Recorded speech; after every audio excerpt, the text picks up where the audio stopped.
Pemko Lok Sumawe akan memberlakukan sanksi berat bagi siapapun yang melanggar protokol kesehatan COVID-19. Selain kartu tanda penduduk KTP, juga Pemko akan mencabut surat izin tempat usaha situ baik warga maupun pemilik. Kepala Polisi Resor Kapolres Lok Sumawe Eko Hartanto menegaskan, sesuai peraturan Wali Kota Perwal nomor 44 tahun 2020 yang melanggar aturan prokes harus ditindak tegas. Kata dia, pihaknya akan memperlakukan razia rutin di jalan raya terhadap pelanggar tersebut.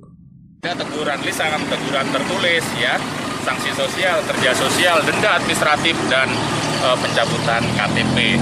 Pelaku usaha juga dikenakan, ya, sanksi yang tentunya sama, ya, dan lebih berat kalau pelaku usaha. Ya, dendanya bisa sampai penutupan operasional ataupun pencabutan izin, ya, dari pelaku usaha tersebut.